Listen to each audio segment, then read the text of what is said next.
Price the Lord Jesus. ಪ್ರೀತಿಯುಳ್ಳ ದೇವಜನರೇ, ಈ ವಾಕ್ಯಗಳನ್ನು ಓದುವಂಥವರು, ಕೇಳುವಂಥವರು, ಈ ಮಾತುಗಳಂತೆ ಕೈಕೊಂಡು ನಡೆಯುವಂಥವರು ಧನ್ಯರು. ಕೀರ್ತನೆಗಳು 30, ಸಾಮ್ 30. ವಿಶೇಷವಾದ ಅಪಾಯದಿಂದ ತಪ್ಪಿಸಲ್ಪಟ್ಟವರು ಯೆಹೋವನನ್ನು ಕೊಂಡಾಡುವುದು. ದಾವೀದನ ಕೀರ್ತನೆ.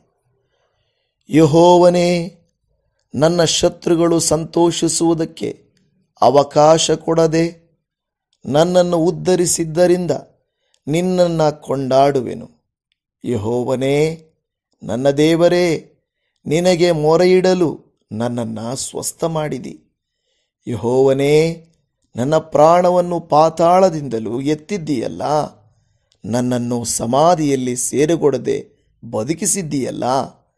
ಯೆಹೋವನ ಭಕ್ತರೇ, ಆತನನ್ನು ಕೀರ್ತಿಸಿರಿ, ಆತನ ಪರಿಶುದ್ಧ ನಾಮವನ್ನು ಕೊಂಡಾಡಿರಿ.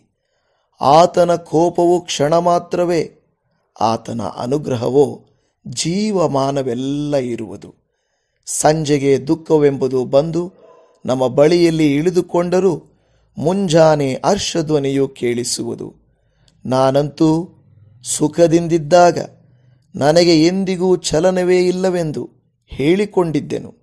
ಯೆಹೋವನೇ, ಕೃಪೆ ಮಾಡಿ ನಾನಿರುವ ಬೆಟ್ಟಕ್ಕೆ ಸ್ಥಿರವಾದ ಬಲವನ್ನು ಅನುಗ್ರಹಿಸಿದ್ದೀಯಲ್ಲ. ಆದರೂ ನೀನು ನಿನ್ನ ಮುಖವನ್ನು ಮರೆಮಾಡಿಕೊಂಡಾಗ ನಾನು ಕಳವಳಗೊಂಡು, ಯೆಹೋವನೇ, ನಿನಗೆ ಮೊರೆಯಿಟ್ಟೆನು. ನನ್ನ ಒಡೆಯನಿಗೆ ಬಿನ್ನವಿಸಿದೆನು. ನನ್ನನ್ನು ಕೊಂದು ಹಾಕಿ ಸಮಾಧಿಗೆ ಸೇರಿಸಿದರೆ ನಿನಗೆ ಲಾಭವೇನು? ಮಣ್ಣು ನಿನ್ನನ್ನು ಸ್ತುತಿಸುವುದೋ?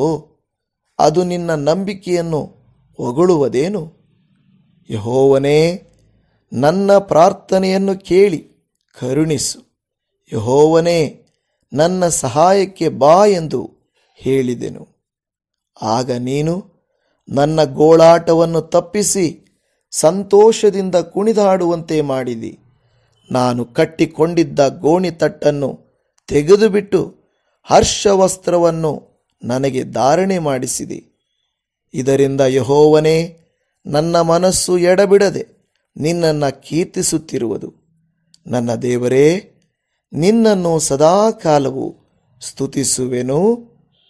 ಆಮೇನ್.